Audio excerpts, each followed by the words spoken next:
지금부터 의학교육 파국 저지를 위한 전국의과대학 교수협의회와 대한의사협회의 공동 기자회견이 있겠습니다. 먼저 김종일 교수님의 의학교육 현장의 진실에 대한 발표가 먼저 있겠습니다.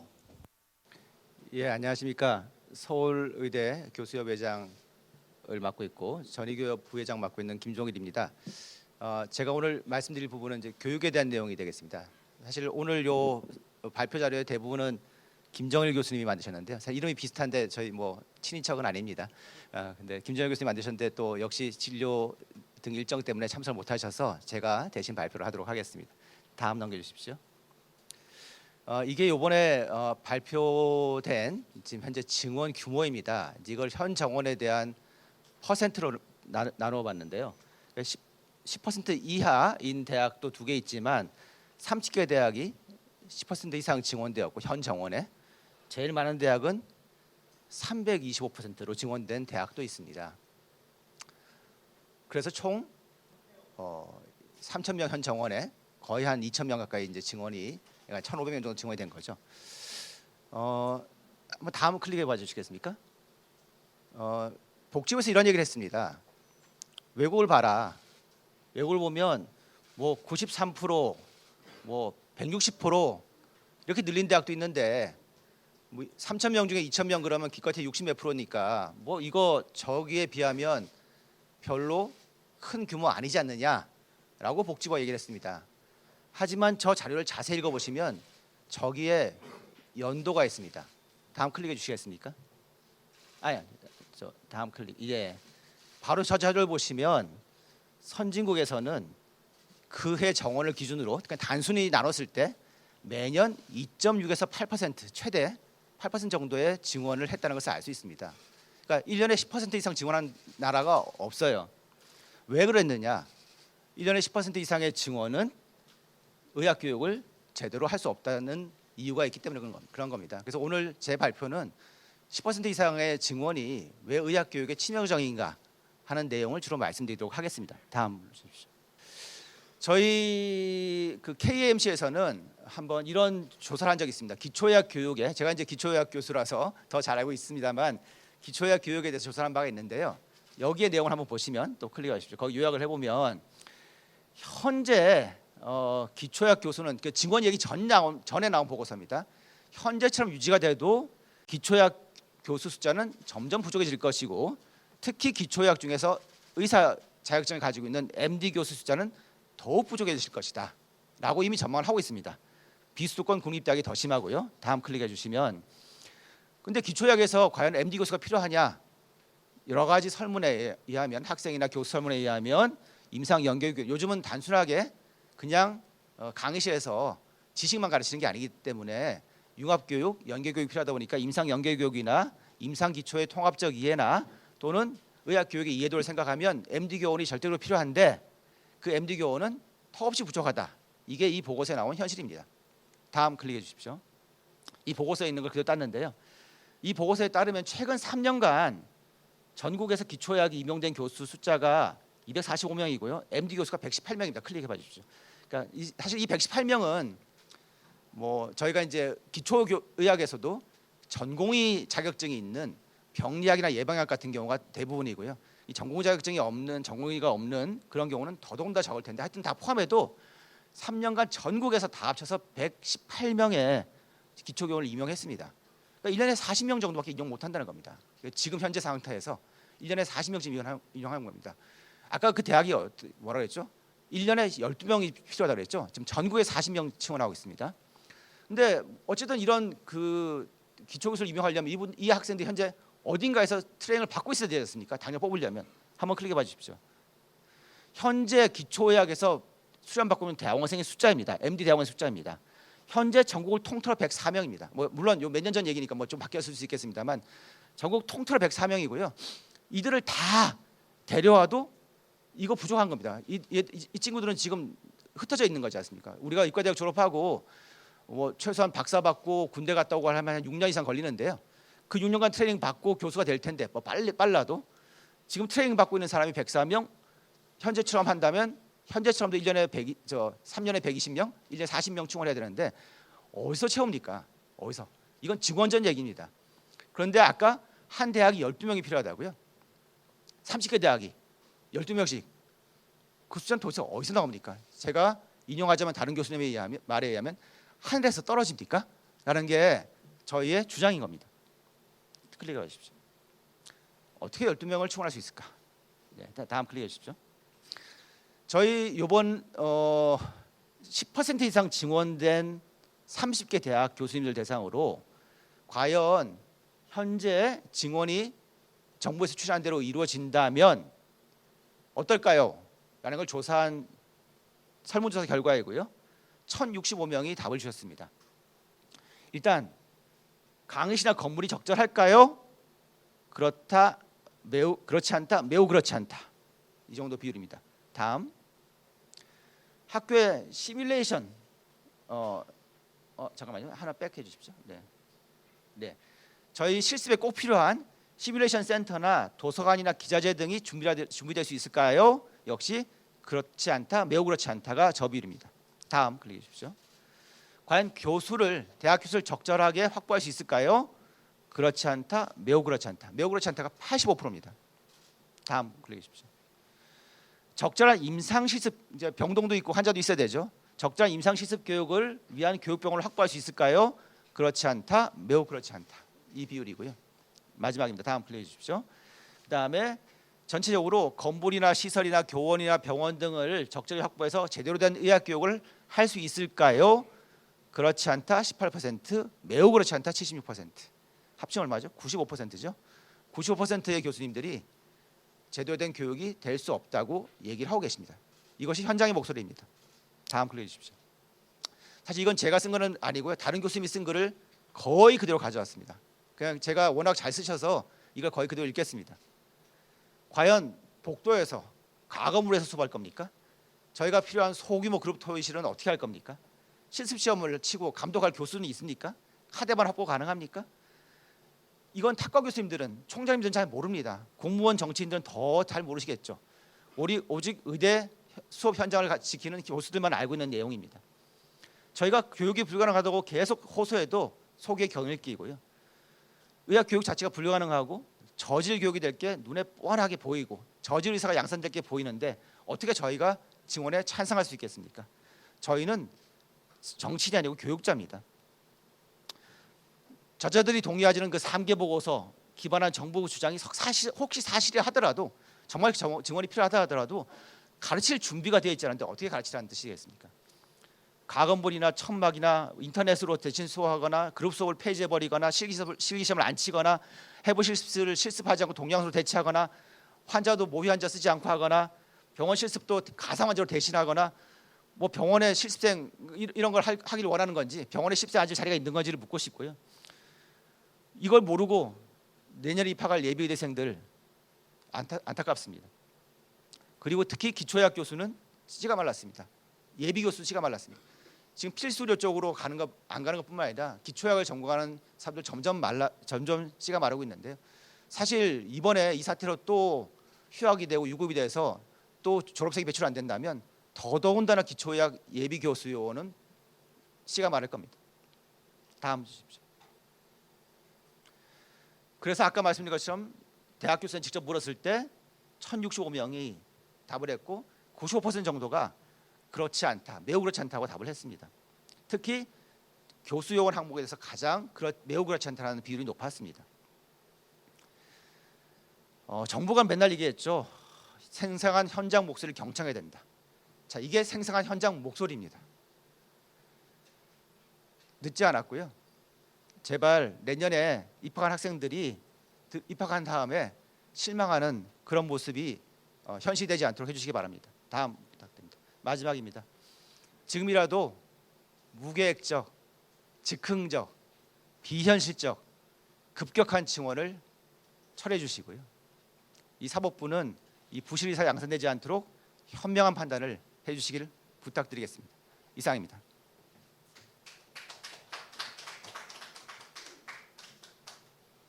예, 반갑습니다. 저는 부산대학교 의과대학 교수협의회 회장 오세옥입니다. 사실 제가 오늘 말씀드릴 주요 내용은 지난 금요일 날 대법원에서 이렇게 어느 정도 발표를 했습니다.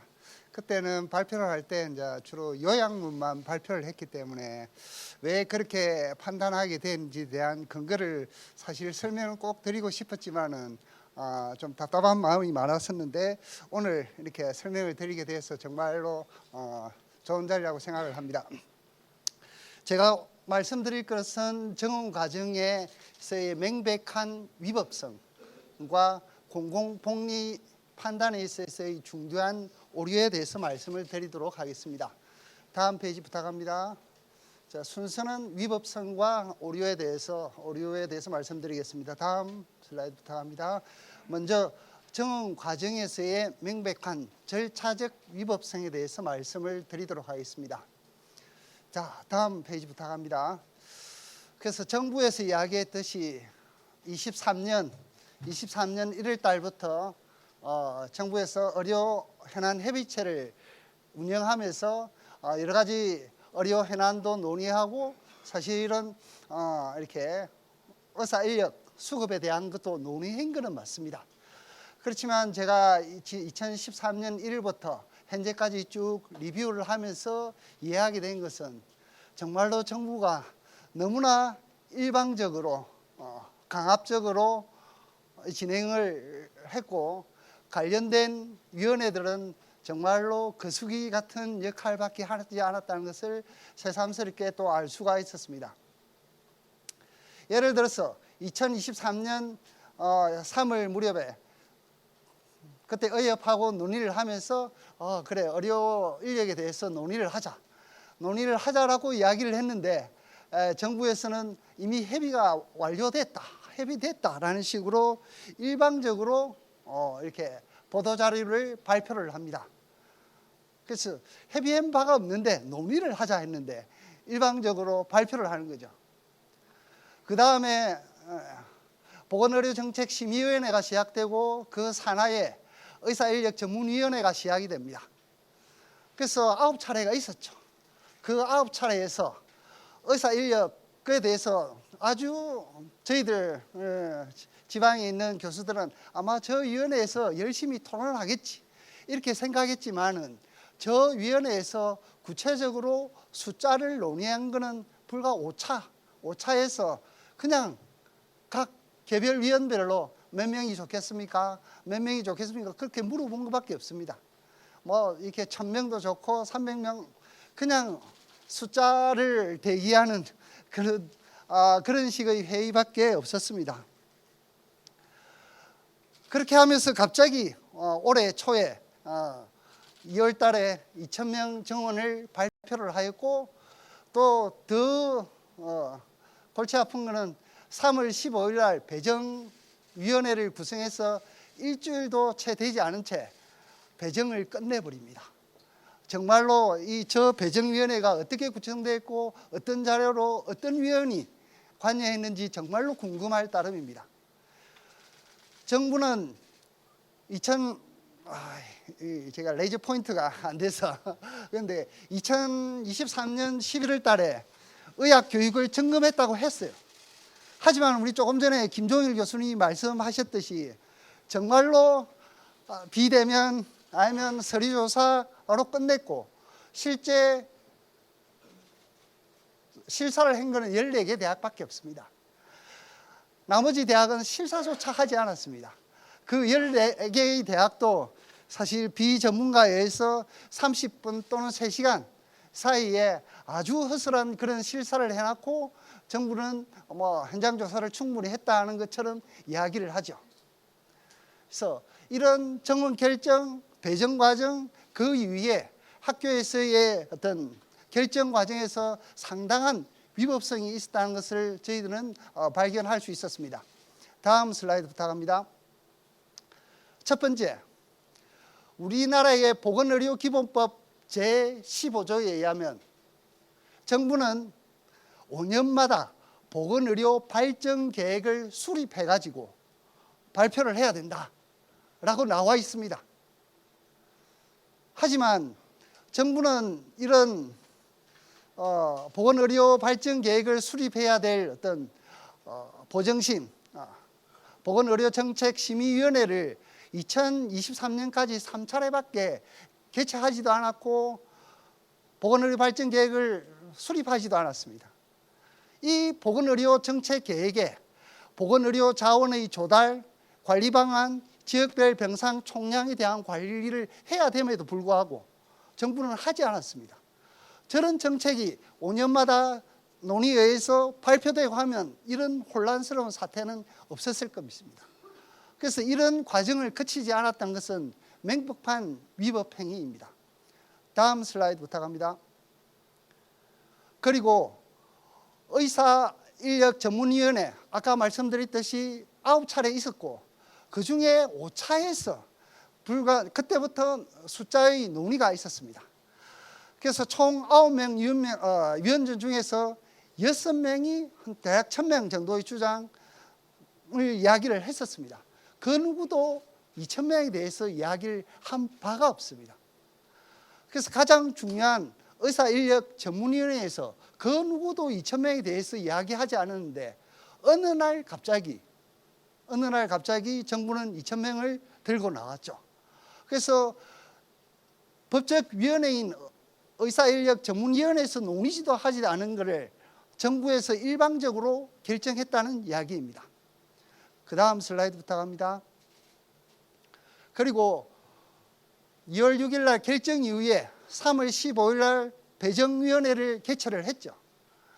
개최를 하는데 이 배정위원회에 특정 지자체 공무원이 참가했다는 것은 상당한 공정성의 의문을 가지게 하는 대목입니다. 잘 아시겠지만 우리나라 전국 지자체에서는 의대 신설에 대해서 상당히 관심이 많고 그럴수록 정부는 훨씬 더 공정해야 됨에도 불구하고 특정 지자체 공무원이 참석했다는 것은 있을 수가 없는 그런 불공정한 과정이었다는 것입니다. 다음 슬라이드 부탁합니다. 그래서 아직도 정부는 정말로 40개 대학의 의학교육 여건을 점검하는 보고서에 대해서 아직 제출하지 않았고 배정위원회에 어떤 자료가 제출돼서 언제 어디에서 어떤 분들이 배정을 했는지에 대한 상세한 자료를 제출하고 있지 않습니다. 정부는 이러한 자료들을 즉각 제출해서 정말로 공정하게 배정됐다는 것을 다시 한 번 더 증명해야 될 것입니다. 다음 슬라이드. 그 다음에 배정이 된 다음에 각 대학에서 모집 요강을 발표하기 위해서는 그 모집 요강에 나와 있는 학교 정원은 학칙으로 정하게 되어 있습니다. 우리나라 헌법 31조에는 교육의 자주성, 전문성, 정치적 중립성 및 대학의 자율성은 법률이 정하는 바에 의해서 보장된다고 규정하여 대학의 자율성을 확고하게 보장하고 있습니다. 그렇지만은 정부는 아예 공문에 대놓고 이런 절차는 어기도 된다라고 이야기하고 있습니다. 다음 슬라이드. 보시면 알겠지만은 불가피하게 되면 대학 입시 전형을 먼저 제출한 뒤에 학칙 개정을 해도 된다는 이런 식의 공문을 각 대학에 보내면서 압박을 하고 있습니다. 아예 공식적으로 대놓고 위법을 하라는 거죠. 다음 슬라이드. 그리고 우리나라 고등교육법 제32조에 의하면 학생 정원은 당해 대학의 교육 여건에 따라 정해야 하고 그 교육 여건은 교사, 교지, 교원 및 수익용 기본 재산에 따라 정해지는 학생 수의 범위 내에서 정해야 된다고 나와 있습니다. 그렇다면 저 교육 여건을 학교에 있는 교수님들이 제일 잘 알 거고 그분들과 한국의학교육평가원, 우리나라 공식적인 교육 여건을 평가하는 한국의학교육평가원에서 실사를 하고 해야 되는데 아예 18개 대학은 실사를 실시하지도 않았고 또 14개 대학도 실사를 했다는 14개 대학도 비전문가로 구성된 전담팀이 30분 또는 3시간 내에 획일적인 실사밖에 하지 않았다는 것입니다. 그리고 정부는 그렇게 행식적으로 했던 대학별 교육여건 평가보고서, 현장점검 보고서를 아직도 제출하고 있지 않습니다. 그래서 이런 교육여건에 따라서 학생 정원을 하라 하는 그런 법이 있음에도 불구하고 정부는 지키고 있지 않습니다. 다음 슬라이드 부탁합니다. 그래서 이상의 어떤 절차 상의 명백한 위법성에 대해서 5가지만 간략하게 말씀드리고 그 외에 나머지도 상당히 많지만 오늘은 생략하도록 하겠습니다. 그 다음 순서로 제가 말씀드리고 싶은 것은 공공공립평가에 있어서의 중대한 오류에 대해서 말씀드리도록 하겠습니다. 다음 슬라이드. 지난 5월 16일 고등법원에서는 저희들이 신청한 집행정지에 대한 판결을 내렸습니다. 앞서 말씀드린 도저히 수용하기 힘든 교육여건과 여러 가지 명백한 절차상 문제에도 불구하고 고등법원은 비교 행량을 말씀하시면서 공공복리를 중시하였습니다. 즉 필수 의료, 지역 의료 회복을 위해서 필수 전제인 의대 정원 정원에 막대한 지장을 초래할 우려가 있다 하시면서 저희 집행정지 신청을 기각하였습니다. 그래서 저희들이 고등법원 판결문을 곰곰이 살펴봤습니다. 살펴보면서 상당한 오류를 중대한 오류를 발견하였습니다. 다음 슬라이드 부탁합니다. 첫 번째, 크게 4가지 포인트에서 중대한 오류를 발견하였습니다. 첫 번째, 법원에서는 필수 의료 및 지방 의료 개선을 위한 시급한 의료 계획을 위해서 의대 정원 정원이 전제 조건이라 하지만은 저희들이 판단하기에는 의대 정원 정원 없이도 충분히 의료 계획은 가능하다는 것입니다. 먼저 의대 그 첫 번째 이유가 의대 정원은 그 효과가 나타나는데 10년이 걸립니다. 최소 10년. 그리고 15년, 20년이 가야 그런 효과가 나타납니다. 정부에서 근거로 삼은 3대 보고서도 왼쪽에 보시는 바와 같이 2035년, 2045년, 2050년 아주 오랜 후 10년, 20년 후에 이야기를 하는 겁니다. 그렇지만 당장 시급한 필수 의료, 지역 의료와 같은 시급한 의료 계획 정책은 지금 당장 필요한 겁니다. 10년 뒤가 아닌. 그래서 어떤 시간적인 차이가 많이 나타나기 때문에 이러한 의대 정원 문제는 현재 시급한 의료 계획의 전제 조건이 절대로 될 수가 없는 겁니다. 다음 슬라이드 부탁합니다. 정부가 의대 정원을 발표하면서 같이 발표한 필수 의료 정책 패키지 제일 처음에 이게 나옵니다. 우리나라 필수 의료에 문제가 왜 생기느냐? 문제의 근원은 불공정 의료 생태계다라고 잘 지적하고 있습니다. 고위험, 고강도, 저수가 문제 때문에 우리나라에서는 필수 의료 문제가 있다고 이야기를 하고 있어요. 그렇지만 이게 의대 정원 정원이 이러한 불공정 의료 생태계를 어떻게 해결해 주는지에 대해서 논리적으로 아무런 설명이 없습니다. 그냥 필요하다는 거예요. 속에 있는 말을 이야기하면 결국은 낙수 효과를 기대하고 있겠죠. 그렇지만 그러한 낙수 효과가 정부 스스로가 지적하고 있는 고위험, 고강도, 저수가 저런 불공정 생태계를 어떻게 교정한다는지에 대한 설명이 전혀 없습니다. 그 다음 슬라이드. 또한 같이 정부가 발표한 필수 의료 패키지에서 나와 있는 여러 정책들, 지역 의료 강화, 의료 안전망 구축, 보상 체계 저런 거 실시하는데 왜 의대 정원이 필요하냐는 거죠. 저런 정책들은 지금 바로 당장 실시하면 됩니다. 굳이 의대 정원이 없이 충분히 진행할 수 있는 그런 정책들입니다.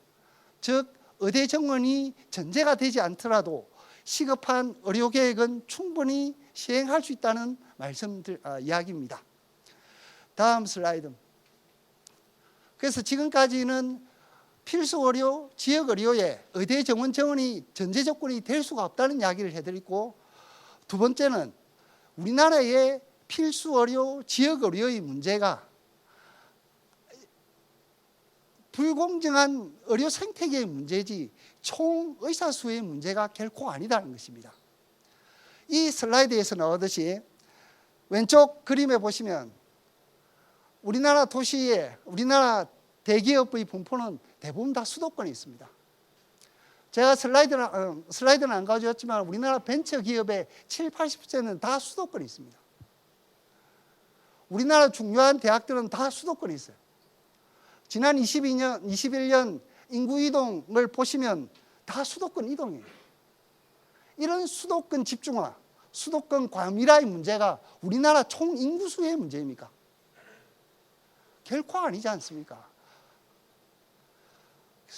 이런 수도권 과밀화의 문제가 총 인구수의 문제가 아니고, 이것은 결국 지역별 삶의 생태계의 문제이지 인구수를 증가시킨다 해서 이 문제가 해결될 것은 결코 아니다는 것입니다. 다음 슬라이드 부탁합니다. 환자도 의사도 다 수도권으로 이동하고 있습니다. 22년에 시도별 타 지역 진료실 인원 유입 현황을 보시면 서울이 1등입니다. 단연 1등이고, 오른쪽 그래프에서 보시다시피 활동하는 의사 수의 증감을 보더라도 지난 10년간 서울이 당연 1등입니다. 환자도 의사도 다 수도권에 집중되고 있는 상황이 문제인 겁니다. 다음 슬라이드 부탁합니다. 그리고 또 정부가 제시한 5,000명의 숫자, 정부가 현재 당장 5,000명의 숫자가 부족하다라는 말을 했죠. 그 근거를 가만히 살펴보면 우리나라 전국의 지역별로 나누고 지역 내의 의료 이용률, 의료 공급의 차이가 지역별로 차이 납니다.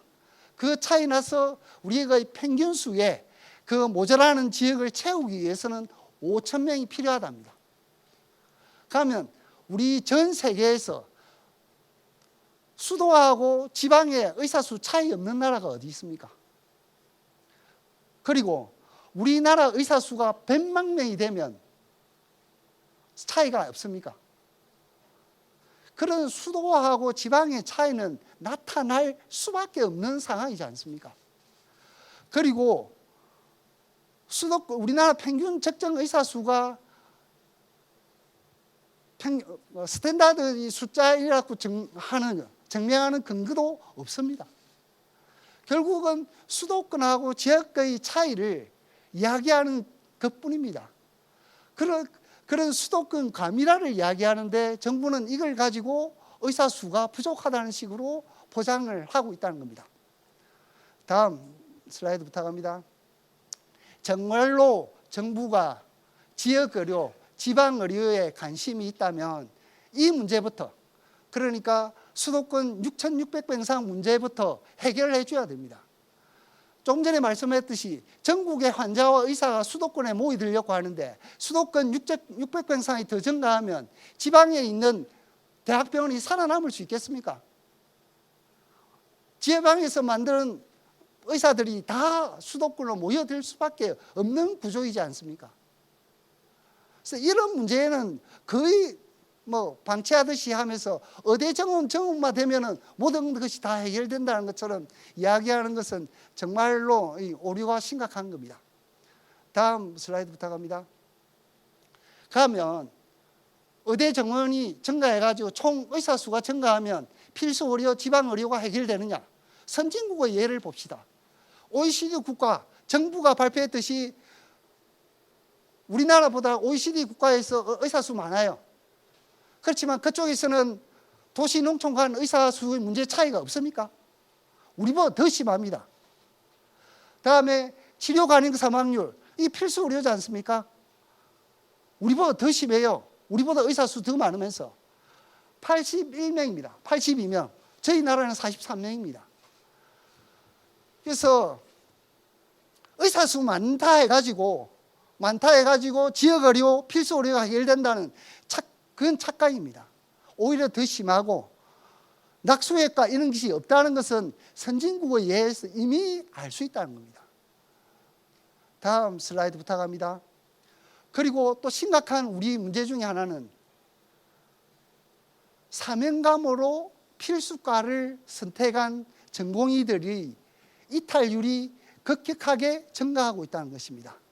흉부외과나 산부인과 전공의들이 자기가 사명감으로 선택한 필수과를 수련 도중에 이탈하는 경우가 급격하게 증가하고 있다는 거예요. 왜 이탈하겠습니까? 높은 업무 강도, 낮은 보상, 법적인 책임 이런 것을 현실적으로 자각하게 되는 거죠. 저런 게 과연 총 의사 수의 문제입니까? 그거는 결코 아니라는 거죠. 다음 슬라이드 부탁합니다.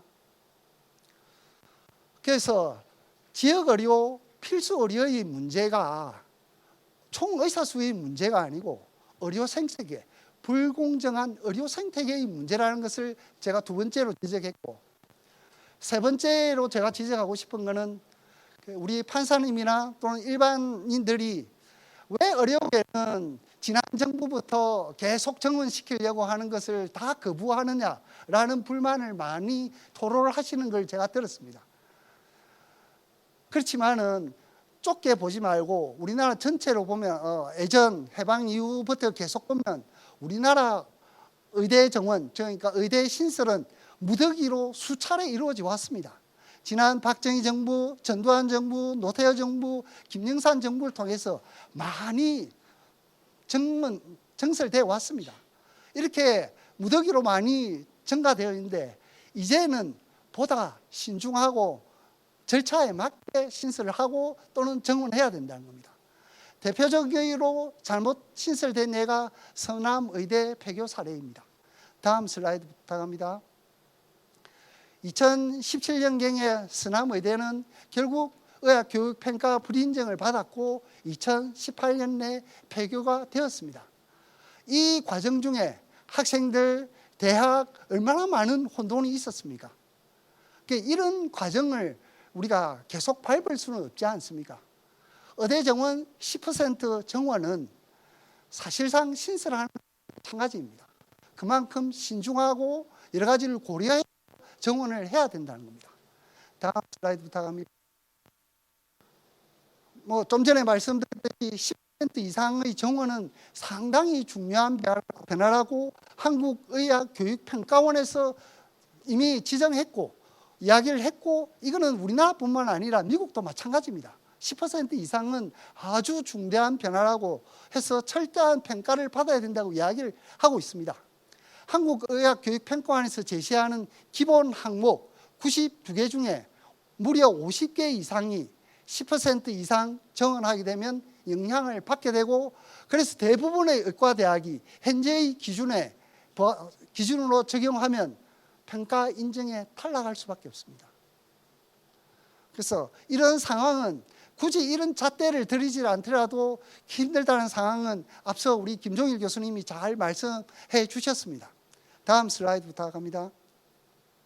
그래서 선진국들은 지금 갑자기 68%, 3,058명이 현재 정원에서 2,000명을 증가시키는 이런 급속한 증가 대신에 미국이나 프랑스 이런 나라들은 20년에 걸쳐서 서서히 증가시키는 겁니다. 그래야 교육 여건이 받아들일 수 있다는 겁니다. 다음 슬라이드 부탁합니다. 다음 네 번째로 제가 꼭 짚고 싶은 것은 정부는 이와 관련해서 공공복리를 위한 재정적 위기에 대해서 이야기하지 않고 있습니다. 우리 재정 파탄에 대한 이야기를 결코 하고 있지 않습니다. 우리는 필수 의료 수가가 외국에 비해서 턱없이 낮게 책정되고 있습니다. 아주 간단한 예로 협신증 수술하는데 우리나라 1,000만 원 정도 들지만 미국은 1억 이상 듭니다. 저 필수 의료 행위 수가가.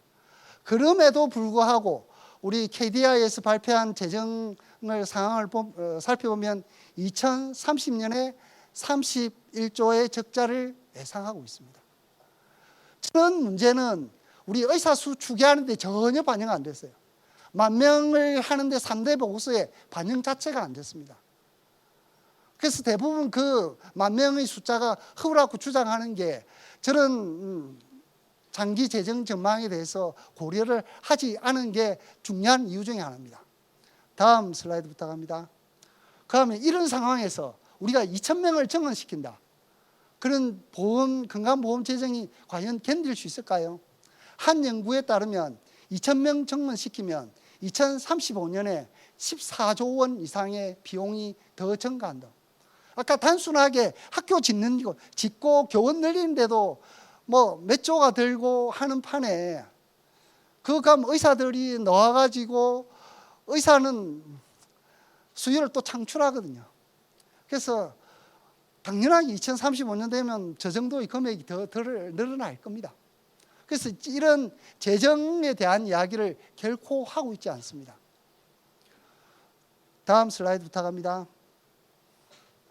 이상으로 제가 고등법원 판결에서 지역의료 필수의료에서 의대 정원이 꼭 필요하다는 문제에 대해서 4가지 포인트를 들어가면서 말씀을 드렸는데, 공공의료를 생각할 때 지역의료 필수의료 말고도 지금 당장 학생 10,000명이 현실적으로 유급 또는 휴학할 상황입니다.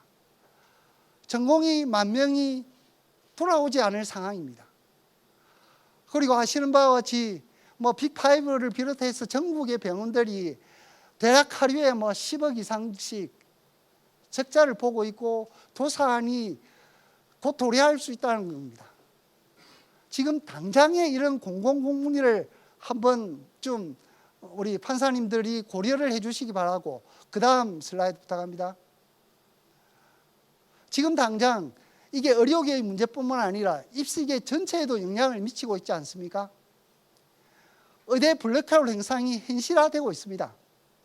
영재고, 과학고의 이탈률이 점점 높아지고 있고, 공대 다른 대학에 있는 학생들이 지금 의대 시험 치려고 난리를 치고 있지 않습니까? 그리고 더 서글픈 현상은 우리 자라나는 초등학생부터 초등의대반을 만들고 있어요. 저게 우리의 현실이지 않습니까? 저런 공공복리에 대해서 의료뿐만 아니라 저러한 우리나라 사회 전반에 미치는 공공복리에 대해서 우리 판사님들도 신중하게 고민을 해주시길 바랍니다. 다음 슬라이드 부탁합니다. 제가 마지막으로 부탁드리고 싶은 것은 필수의료, 지역의료 개선을 위해서 시급한 의료 계획에는 의대 정원이 결코 전제가 될 수 없고, 저런 시급한 의료 계획은 지금 당장이라도 충분히 시행 가능하다는 것을 다시 한번 더 말씀드리면서 제 발표를 마치도록 하겠습니다. 감사합니다. 안녕하십니까. 고려대학교 의과대학 교수의 의장이고 또 전의교협에서 홍보위원회 위원을 맡고 있는 조윤정입니다. 오늘 2월 6일부터 시작된 의료농단이 116일째이고 전공연sem이 나간 2월 20일을 기준으로 했을 때 98일째입니다. 32개 대학 총장은 고법의 3건 항고와 대법의 1건 재항고건이 결정이 내려지기 전까지는 대학 입시 요강 발표를 중지하여 주십시오. 사법부는 의학교육 현장의 붕괴를 막을 수 있도록 정부는 대법원 최종 결정 전까지 입시 요강 발표 등의 행정 절차를 중지하고 대법원 재판에 즉시 협조하라는 소송 지휘권을 발동해 주십시오. 정부 회의에서는 다수가 내린 결론의 맹점을 찾기 위해서 무조건 반대하는 의견을 내는 사람, 즉 우리 요새 악마의 변호인이라고 많이 알고들 계시는데 그런 10번째 사람, 즉 위원을 필요로 합니다. 왜냐하면 정부가 추진하는 정책은 국가의 존망을 가릴 수 있는 일이고 절대 권력에 의해 비판 없이 결정된 경우에는 그 폐해가 전 국가에 미치기 때문입니다. 이렇듯 조직의 위기관리 차원에서 반드시 필요한 것이 바로 소수 의견을 경청할 수 있는 제도입니다. 현재 우리나라에서 벌어지고 있는 의료농단, 교육농단은 생산적인 비판 과정 없이 일사불란하게 도미노 현상처럼 붕괴되는 그런 다수의 결론에 해당한다고 생각합니다. 이 사태를 해결하여 국가를 위기로부터 구하기 위해서는 이스라엘의 국가안전보장회의의 10번째 위원 규칙을 우리 의료계가 따라야 하는 시점이라고 그런 사명감을 느낍니다. 2025학년도 대학 입시 모집 요각은 입시생과 학부모의 혼란을 예방하고 그 권리를 보장하기 위해 법령에 따라 사전 예고제를 따라서 2023년 5월에 이미 확정 발표된 것입니다. 천재지변이나 대학 구조 조정도 아닌 상황에 2025학년도 입시 8개월도 남지 않은 2월 6일 정부는 갑자기 의대 입학 정원 2,000명을 증원을 하는 정책을 발표하여서 2025학년도 입시 현장을 대혼돈의 장으로 바꿔놓았고 입시생과 학부모를 큰 혼란에 빠지게 하였습니다. 주요 일간지 사설에 2,000명은 어느 한 특정인에 의해서 내려진 결정이 아닌가 싶다는 문구는 첫 번째 도미노 칩이 쓰러지는 그런 모습을 시사합니다.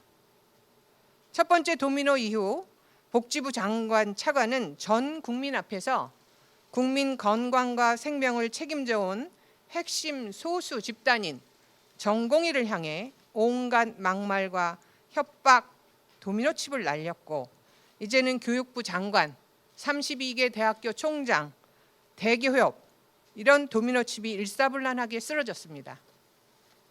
그 도미노 게임의 마지막에는 사법부와 다시 한번 기회가 주어진 32개 대학 총장의 도미노칩이 있습니다.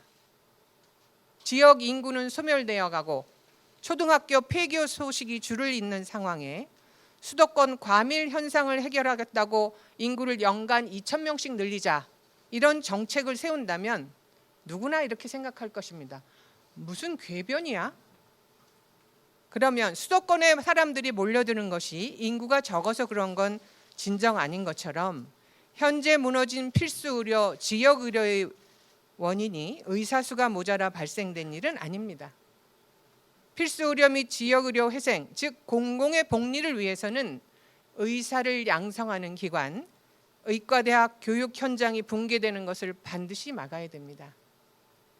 40명 학생을 정원으로 갖고 있는 학교에 130명을 받으라고 하는 것은 마치 40명이 정원인 버스에 130명의 승객을 태우라 하는 거하고 다를 바가 없습니다.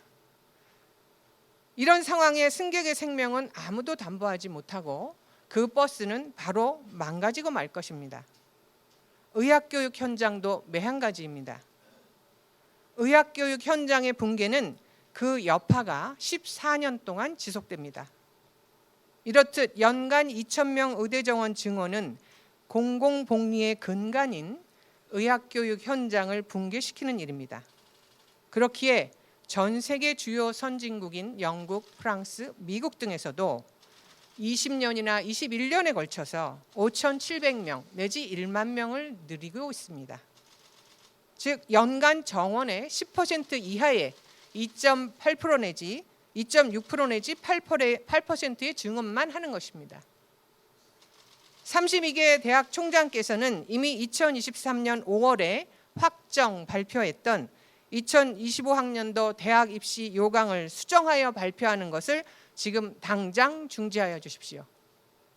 전국 40개 의대 재학생 1만 3천 명이 제기한 의대 정원 집행 정지 가처분 신청 항고심 고법 3건과 부산대 의대 재학생 4명이 포함된 재항고심 대법 1건이 5월 30일 이내로 결정되기를 소망합니다.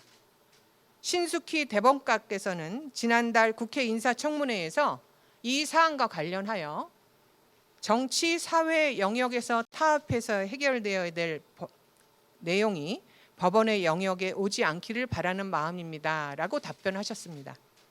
우리도 신 대법관님의 마음과 동일합니다. 그러나 안타깝게도 그 영역에서 처리되지 못한 의료농단, 교육농단이 이제 대법과 고법의 결정을 기다리고 있습니다. 대법원에서 제1건의 최종 결정을 위해 복지부와 교육부에 아래와 같은 소송 지휘권을 발동해 주시기를 간청드립니다. 복지부와 교육부는 대법원 최종 결정 전까지 입시 요강 발표 등의 행정 절차를 중지하고 대법원 재판에 즉시 협조하라. 소설가 마크 트웨인이 당신이 다수의 생각에 동조하고 있다면 그 자리에 멈춰서서 다시 한번 생각해보라는 조언의 말씀을 드리며 우리 사회의 소수인 의료인의 간곡한 외침을 경청해 주시기 바랍니다. 감사합니다.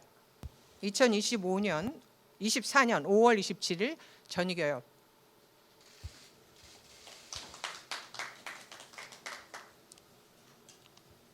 이번 주가 5월 31일이 되면 이제 그 예고된 바에 하면 각 대학들 입시 요강 발표가 이제 예고돼 있기 때문에 지금 언론에서도 이번 주에 과연 대법원 판결이 나오냐 이게 제일 궁금하실 거고요. 그리고 고등법원 사건들도 11건이 있습니다. 그러니까 대법원 한 건 포함하면은 총 12건인데요. 그래서 이제 제일 궁금하실 부분 제가 대략적으로 설명을 드리고 그리고 질문을 받겠습니다. 우선 지금 정부 측에서 답변서를 냈다든가 또는 그 소송 대리인을 선임했다든가 하는 절차가 어떻게 돼 있는지 좀 말씀을 드리면 우선 제일 관심 있는 대법원 재항고 사건은 접수된 지 지금 일주일 정도 지났고 이제 그 주심 대법관님도 지난주 목요일 날 결정이 났고 재판부가 심리에 착수했다 하는 게 이제 다 보도가 됐음에도 불구하고 정부 측에서 소송 수행자라든가 소송 대리인 선임조차 안 하고 있습니다. 그리고 제가 냈던 재항고장이나 제가 모든 그 주장할 사실을 정리해서 기자분들께 배부했습니다마는 종합 재항고 이유서도 다 제출을 이미 했는데 전혀 서류를 송달받고 있지 않습니다. 이게 이제 가장 전형적으로 재판을 시간 끌게 하는 가장 전형적인 방법입니다. 그러니까 이제 정부의 의도는 뭐 뻔한 것이 이번 주 입시 요강 발표되면 수험생들한테 이제 다 기성의 이익이 이제 완성이 되는 거니까 그 5월 31일 지나면 무조건 각하다. 이제 그것을 노리는 것이고요. 그래서 제가 계속 지난주부터 정부 측에서 빨리 답변서도 내고 절차를 진행해 달라. 그게 정정당당한 방법이다. 대법원에 지금 심리가 이미 시작이 됐는데도 불구하고 시간 끌기 해가지고 판단을 받지 않겠다라는 게 지금 이 중요한 그 의료 개혁을 추진하는 정부의 정당한 태도가 아니다 이렇게 말씀을 드리고요. 그러면 대법원에서는 현실적으로 이번 주에 결정을 할 수 있느냐? 그건 대법원의 재량에 달린 겁니다. 그간의 많은 언론들이 제가 재항고장 내고 등등 하니까 여러 뭐 법률가들의 의견이다 해서 최소한 석 달 걸린다 등등 하셨지만 일주일 만에 지금 심리 착수가 됐습니다. 가처분 사건은 본안 소송과 달리 굉장히 신속하게 해야 되고 또 법관의 재량이 굉장히 중요합니다. 심지어 어떤 경우는 상대방의 답변을 기다릴 필요가 없다라고 판단되면 답변서 제출하지 않더라도 결정을 할 수도 있습니다. 그래서 이제 대법관 그 특별 2부에 그 재판부 이제 재량에 달려 있고 다시 한번 저희들은 다 냈고 정부는 지금 시간 끌게 하고 있고 이 사태는 너무나 중요하고 그래서 대법원의 최종심이고 헌법이 부여한 최종 심사권을 갖는 대법원의 결정이 나야지 적어도 가처분에 있어서 법적 문제가 어느 정도 종결된다. 그러기 위해서는 대법원에서 결정을 해 주시기를 바랍니다. 특히 대법원이 빨리 결정해도 되는 이유는 이제 서울고등법원 사건에 의대생 13,000명이 지금 서울고등법원에 3개 사건이 있습니다. 그러니까 지난번 그 서울고등법원 기각 결정 났던 그 사건과 동일한 근데 이건 의대생들이 13,000명이고요. 그 대학교가 32개 의과대학이 다 들어와 있습니다. 그래서 서울고등법원 행정 4-1부, 8-1부 두 재판부가 이 사건을 맡고 있는데요. 여기에 대해서 제가 또 모든 한국 여수도 다 냈고 정부는 여기에 대해서 외부 로펌을 선임해서 법무법인 광장을 선임해서 지난주에 장문의 답변서도 제출을 했습니다. 그것도 다 언론에 배부했는데요. 그렇기 때문에 그 고등법원 3개 사건은 이번 주에 결정을 충분히 할 수 있습니다. 그래서 고등법원에서도 결정을 해주시기 바라고 그렇기 때문에 정부의 이 사건에 대한 그 답변이 고등법원에 이미 제출이 됐고 언론에도 다 알려졌기 때문에 대법원에서는 별도로 시간 끌게 한다든가 답변서를 내지 않더라도 정부의 답변을 기다리지 않더라도 결정을 할 수 있는 그런 그 상황까지 성숙이 되었다. 이 말씀을 드리고요.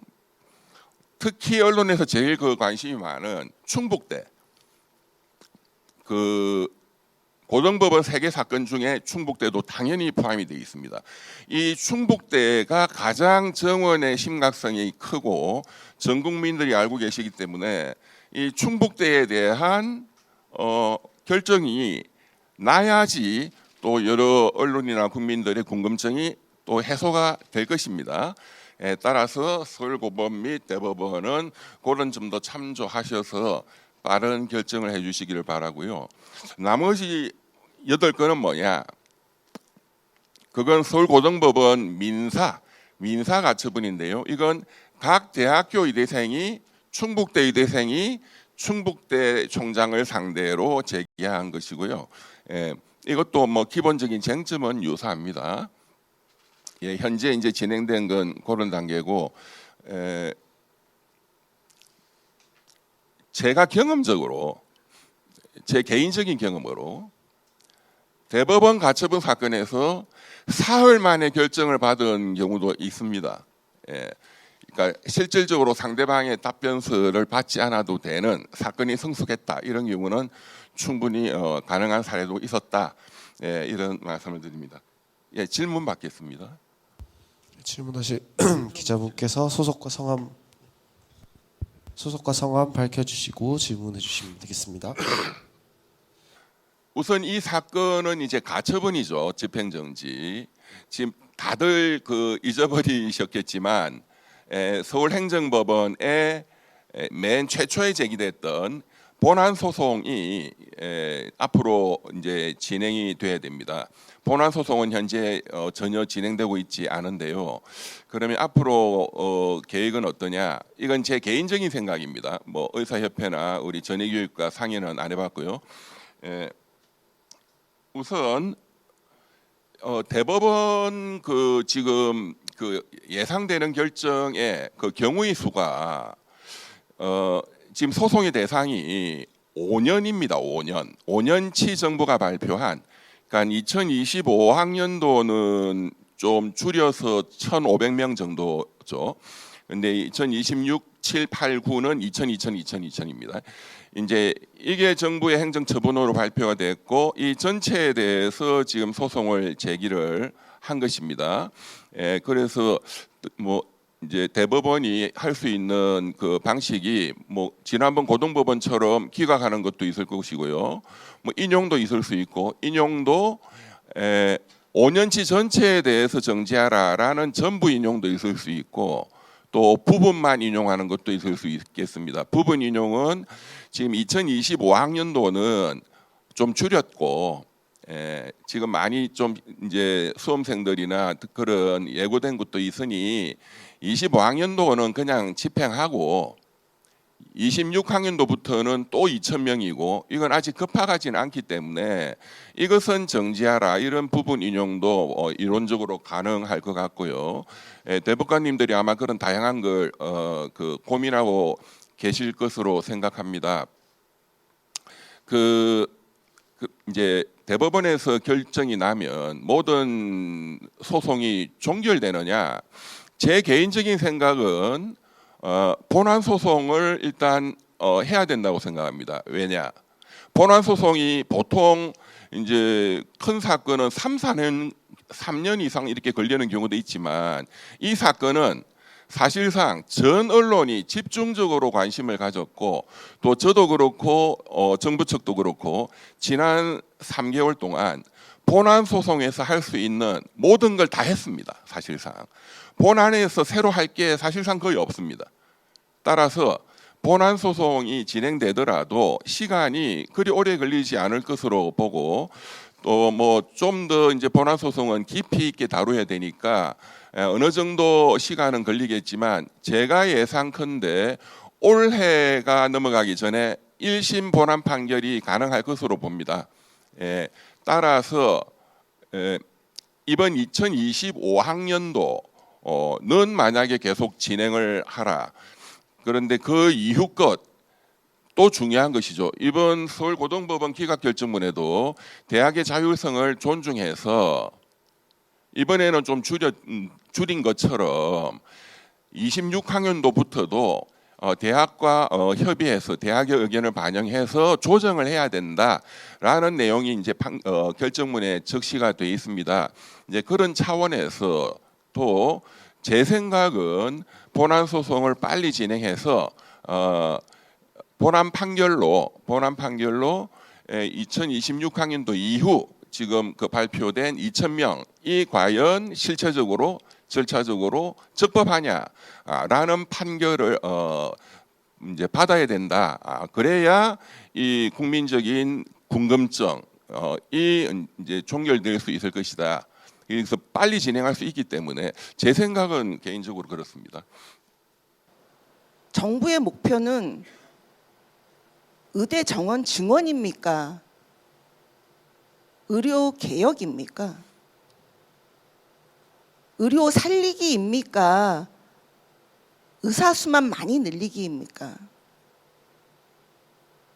지금 의사들이 지금 말씀 주셨지만 의대 증원을 반대한다 뭐 어쩐다가 아니라 지금 서울대에서 하고 있는 것처럼 어떤 의료로 갈 것이냐 그 논의가 더 중요하고 이 이야기는 의사들이 20년도 넘게 했습니다. 지금 이대로는 우리 큰일 난다. 우리 의료 필수 의료. 저는 이제 산부인과니까 이제 소아과. 이거 어떡하냐 진짜.